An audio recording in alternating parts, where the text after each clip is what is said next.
ज्ञान संचार bye BSP YouTube channel पर आपका हार्दिक स्वागत है। आपका हार्दिक अभिनंदन है। देखिए, हम पिछली वीडियो के अंदर हमारा बहुत ही महत्वपूर्ण टॉपिक काल हमने कंप्लीट किया। उसी से संबंधित एक टॉपिक और हम आपके सामने प्रस्तुत हैं। बहुत ही हिंदी व्याकरण का बहुत बहुत महत्वपूर्ण ये अध्याय आपको हर एक जगह मिलेगा। देखिए, यह हमारा अति महत्वपूर्ण टॉपिक है कारक। कारक प्रकरण के अंदर देखिए, ज्यादातर अध्यापकों के द्वारा आपको कारक बता दिए जाते हैं, उसकी विभक्ति बता दी जाती है, टेबल बना करके बस कारक कंप्लीट हो गया।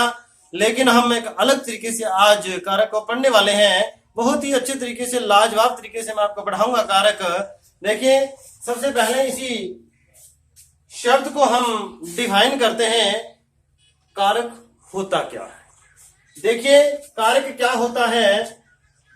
कारक देखिए, कार यानी कार्य और कै करने वाला,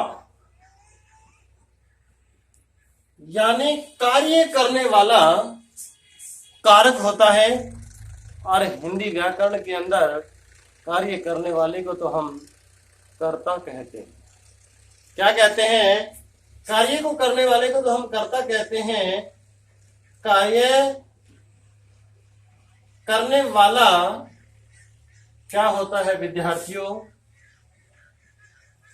कर्ता होता है। लेकिन कार्य को करने वाले को कारक भी कहा जाता है। देखिए, दोनों में अंतर क्या है? कर्ता कब कहा जाएगा और कारक कब कहा जाएगा? देखिए, कार्य को करने वाला कारक कारक, लेकिन कौन सा कार्य है? कौन सा कार्य है? पदों को जोड़ने का कार्य। पदों को जोड़ने का जो कार्य करता है उसे हम कारक कहते हैं। यानी कारक क्या होता है? पदों को जोड़ने का कार्य करने वाला कारक कहलाता है। हिंदी व्याकरण के अंदर कारक एक परिस्थिति का नाम है। वाक्य के अंदर परिस्थितियों के हिसाब से कौन सा कारक कहाँ प्रयुक्त किया जाता है, ये उसकी स्थिति, उसकी परिस्थिति को देख करके डिसाइड किया जाता है कि कौन सा कारक कहाँ आएगा। इसके बाद दूसरा प्रश्न ये आता है कि कारक होते कितने हैं। दूसरा प्रश्न ये आता है कि कारक कितने होते हैं।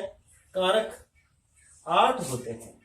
कारक के प्रकार कितने होते हैं? 8। और 8 के 8 कारक मैं आपके सामने लिख दूं। कारक के प्रकार, कारक के प्रकार, और कारक के प्रकार होते हैं 8। देखिए, पहला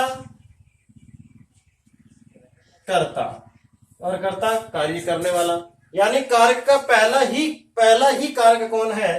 कर्ता। और कर्ता क्या होता है? कार्य को करने वाला कर्ता होता है। और कारक भी क्या है?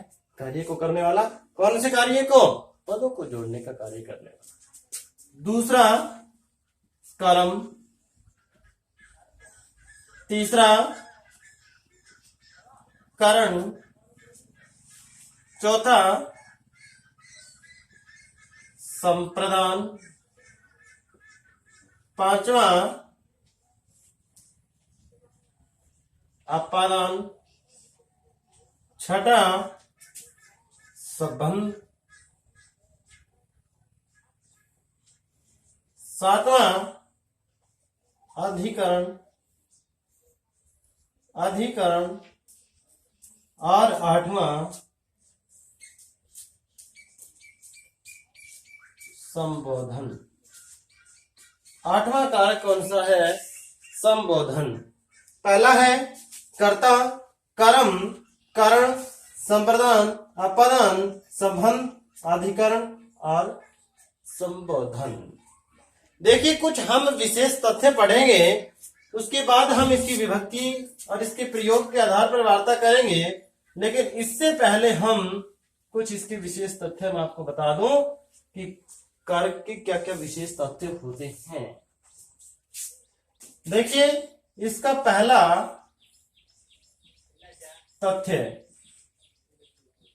तथ्य क्या है कि प्रत्येक कारक की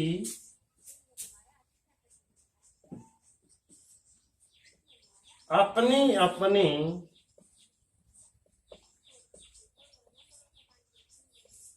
निश्चित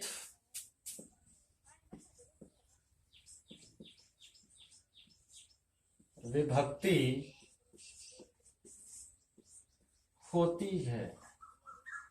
यानी प्रत्येक कारक की अपनी अपनी निश्चित विभक्ति होती है, और यदि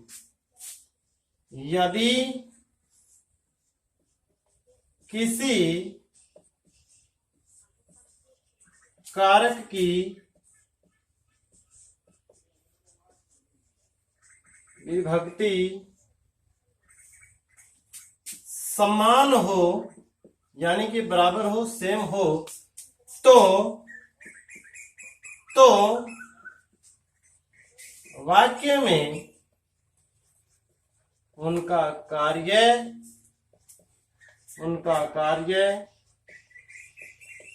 अलग अलग होगा। बहुत महत्वपूर्ण तथ्य है ये, क्या कि प्रत्येक कारक की अपनी अपनी निश्चित विभक्ति होगी, प्रत्येक कारक की अपनी फिक्स एक विभक्ति होगी, और यदि किसी कारक की विभक्ति समान हो जाए, यानी किसी विभक्ति की क्या हो सकती है, किसी भी कारक की विभक्ति समान हो सकती है, यदि विभक्ति समान हो जाए तो उनका कार्य वाक्य के अंदर अलग अलग होगा। यह था पहला विशेष तथ्य। देखिए, इसका पहला तथ्य था प्रत्येक कारक की अपनी निश्चित विभक्ति होती है, और यदि किसी कारक की विभक्ति समान हो तो वाक्य में उनका प्रयोग अलग अलग होगा, उनका कार्य अलग अलग होगा। देखिए, मैं आपको बताऊंगा, आपको सेम विभक्ति वाले कारक भी मैं आपको बताऊंगा जब मैं आपको विभक्ति वो टेबल पढ़ा रहा हूँगा। देखिए, दूसरा तथ्य क्या है,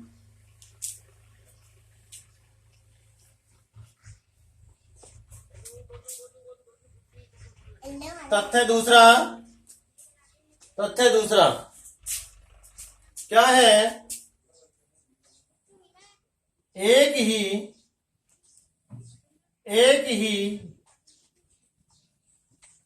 वाक्य में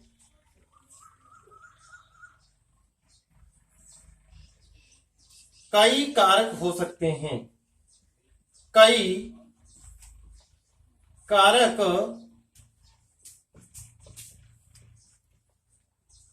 हो सकते हैं, परंतु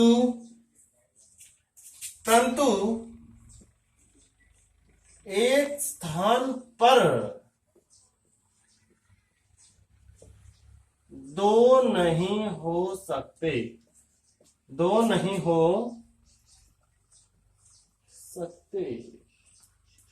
बहुत महत्वपूर्ण बात है, अति महत्वपूर्ण बात है कि एक ही वाक्य में कई कारक हो सकते हैं, परंतु एक स्थान पर दो नहीं हो सकते। जिस प्रकार एक कक्षा में एक पंक्ति में बहुत सारे विद्यार्थी हो सकते हैं, लेकिन एक स्थान पे दो विद्यार्थी नहीं बैठ सकते, उसी प्रकार एक वाक्य में कई कारक हो सकते हैं, लेकिन एक ही स्थान पर दो या दो से अधिक कारक नहीं हो सकते। यह था हमारा दूसरा। और एक बहुत ही महत्वपूर्ण बात है, देखिए मैं इसको बॉक्स में रख रहा हूं, ध्यान रखना है कि सभी कारक या तो संज्ञा पद होंगे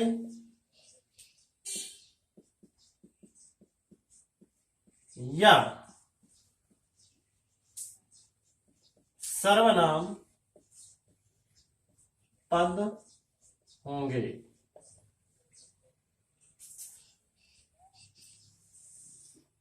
क्या है कि सभी कारक या तो संज्ञा पद होंगे या सर्वनाम पद होंगे। ये बात ध्यान रखनी है।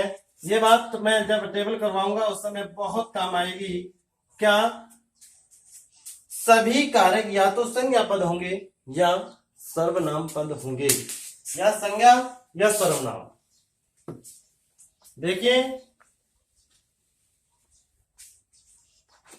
प्रत्येक कारक की विभक्ति होती है। क्या? विभक्ति।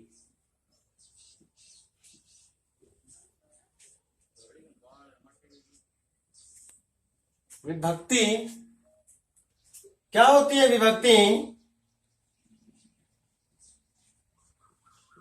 कारकों की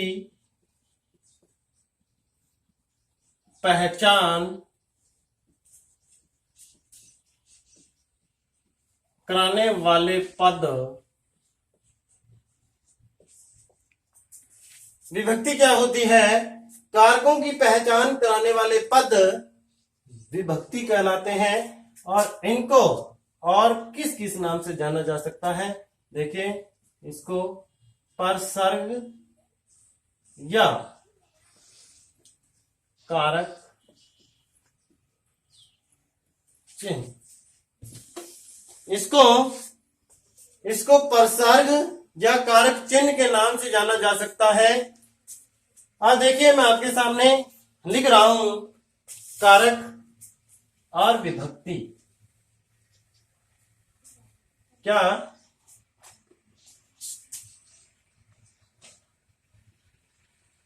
कारक और विभक्ति। कारक, पहला कारक है कर्ता, और कर्ता की विभक्ति है ने। पहला कारक है कर्ता और कर्ता की विभक्ति है ने। और कर्ता के साथ ने का प्रयोग कब किया जाता है? मैं 3 बार आपको बता चुका हूं कि भूतकाल की परिस्थिति में, भूतकाल की स्थिति में कर्ता के साथ ने का प्रयोग किया जाता है। और कर्ता के साथ यदि ने का प्रयोग किया जाए तो वो क्रिया हमेशा सकर्मक होगी, वाच्य कर्तृवाच्य होगा और काल भूतकाल होगा। इसके बाद कर्म और कर्म की विभक्ति को। इसके बाद करण, करण की विभक्ति है से। इसके बाद है संप्रदान, संप्रदान की विभक्ति है के लिए। इसके बाद है अपादान और इसकी विभक्ति है से। इसके बाद है संबंध, संबंध है का, के, का, की, रा, रे, री, ना, ने, ने। इसके बाद है अधिकरण, अधिकरण है में, पर, ऊपर। इसके बाद है संबोधन, संबोधन है हे, अरे, रे। ये थे कारक, ये थी विभक्ति। देखिए, 2 जगह विभक्ति सेम है। क्या? एक तो है ने यानी कर्ता, एक है यानी कर्ता और संबंध। दूसरा देखिए कारण और अपादान से। और मैं आपको नोट लिखवा चुका हूं कि आप प्रत्येक कारक की अपनी अपनी निश्चित विभक्ति होगी और एक कारक की समान विभक्ति होने पर उसका कार्य अलग अलग होगा। देखिए अब कर्ता की विभक्ति ने है और संबंध के अंदर भी ने है, तो ये इनका प्रयोग अलग अलग कैसे होगा, इनका प्रयोग अलग अलग कैसे होगा। मैंने आपको एक बॉक्स के अंदर नोट लिखवाया था, मैंने कहा था कि कारक या तो संज्ञा होंगे या सर्वनाम होंगे। तो ये जो विभक्ति है ने, ये संज्ञा शब्दों के साथ आएगी, ये संज्ञा शब्दों के साथ आएगी, और ये विभक्ति है ये सर्वनाम शब्दों के साथ आएगी, सर्वनाम पदों के साथ आएगी। बहुत महत्वपूर्ण बात है ये कि जो कर्ता की नई विभक्ति है वो तो संज्ञा पदों के साथ आएगी, और संबंध की नई विभक्ति सर्वनाम पदों के साथ आएगी। दूसरा देखिए, कर्ण और अपादान की विभक्ति से, और अपादान की से और कर्ण की भी से, तो ये अपादान की तो आएगी, अपादान की विभक्ति का प्रयोग किया जाएगा के द्वारा के प्रयोग में, के द्वारा, या कोई माध्यम है हमारा, कोई माध्यम यानी कि कोई साधन है, उसके प्रयोग में इसका प्रयोग किया जाता है। जैसे मैं मार्कर से लिख रहा हूं, ठीक है। और ये अपादान है, ये देखिए हम पढ़ते आए हैं कि ये से अपादान वाला है, ये अलग होने के भाव में आता है, अलग होने के अर्थ में आता है, अलग का बोध कराएगा। लेकिन मैं आपको एक और महत्वपूर्ण बात बता दूं कि जब हम दो पदों के बीच में तुलना कर रहे होते हैं, जब हम दो पदों के बीच हम तुलना कर रहे होते हैं, वहां भी अपादान कारक का प्रयोग किया जाता है। ये था हमारा कारक और ये थी विभक्तियां, और मैंने आपको बताया ये जहां सेम थी तो उसको हम कहां कहां अलग अलग होगा ये करवाया। देखिए एक और मैं बात बता दूं आपको,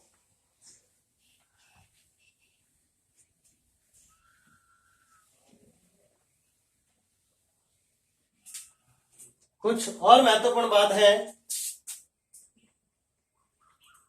कि कर्ण, हमारा जो कर्ण है, कर्ण कारक वो अलग संबंध साधन के द्वारा तो आता ही है, लेकिन और कहां कहां, यदि व्यक्ति के किसी भी अंग में विकार हो, अंग में विकार हो, वहां कर्ण कारक का प्रयोग किया जाता है। संप्रदान देखिए, संप्रदान क्या होता है, संप्रदान कहाँ आता है, संप्रदान जब कर्ता किसी के लिए कार्य कर रहा है, कर्ता किसी के लिए कार्य कर रहा है और जिसके लिए कार्य कर रहा है वहां संप्रदान आता है। और देखिए जहां रुचि हो, घृणा, घृणा, ईर्ष्या के में भी संप्रदान कारक का प्रयोग किया जाता है। और अपादान अलग होने में तो आता ही आता है, और तुलना के अंदर भी हमारा अपादान, और निषेधता, निषेध है ता, कोई मनाही की हो वहां भी हमारा अपादान कारक आता है। अधिकरण में एक अति महत्वपूर्ण बात देखिए, अधिकरण में ये स्थान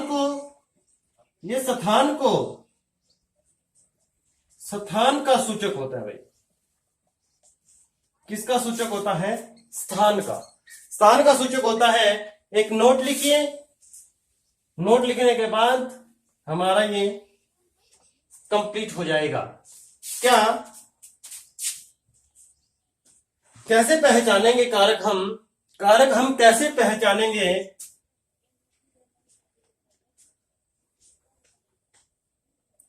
कारक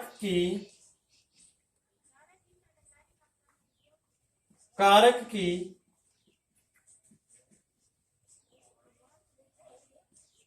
विभक्ति से पहले वाला संज्ञा या सर्वनाम पद, संज्ञा या सर्वनाम पद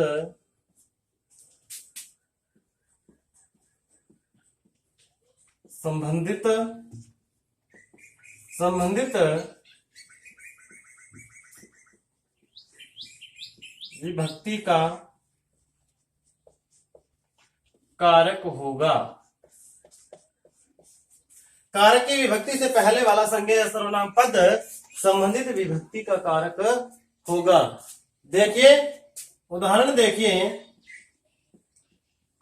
क्या राम ने धर्म के लिए बाण से रावण को मारा। मारना क्या है? क्रिया। मारना क्या है? क्रिया। देखिए, ने विभक्ति का प्रयोग, के लिए विभक्ति का प्रयोग, से विभक्ति का प्रयोग और को विभक्ति का प्रयोग। देखिए, ने विभक्ति से पहले कौन है? राम। और ने विभक्ति किसका द्योतक होता है? कर्ता का। तो राम क्या? कर्ता। देखिए, के लिए विभक्ति और के लिए विभक्ति से पहले क्या है? धर्म। और के लिए किसका द्योतक होता है? संप्रदान कारक का। किसका? तो ये क्या हुआ? संप्रदान कारक हुआ। देखिए, बाण से यानी ये हथियार है, साधन है मारने का, तो से विभक्ति अलग होने के अर्थ में नहीं है, साधन के अर्थ में है। तो ये अधिक, ये कौन सा हुआ? कर्ण। तो ये बाण हुआ कर्ण कारक। और को कर्म की विभक्ति होती है, तो क्या हुआ? ये हमारा कर्म हुआ। और ये होगा कब? 1 से लेकर के 7 कारक तक। यानी 1 से लेकर के कर्ता, कर्म, कर्ण, संप्रदान, अपादान, संबंध और अधिकरण, 1 से लेकर के 7 कारकों तक होगा। ये कंडीशन लागू होगी। 8 देखिए, 1 से 7 तक आ गया, तो 8वां कारक कौन बच गया? संबोधन में। क्या? संबोधन में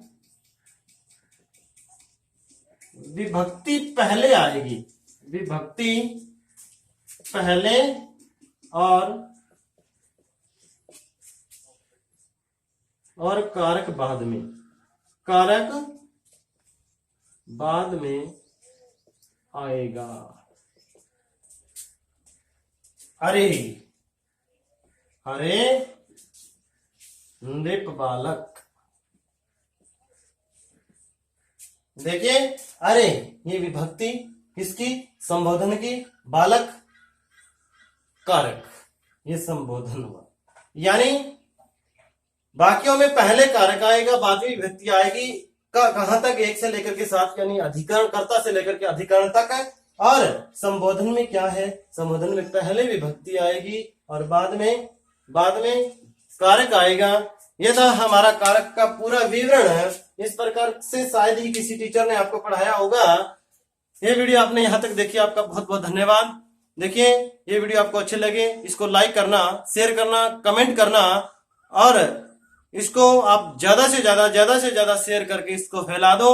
आपने ये वीडियो यहाँ तक देखी, आपका बहुत बहुत धन्यवाद। नमस्कार।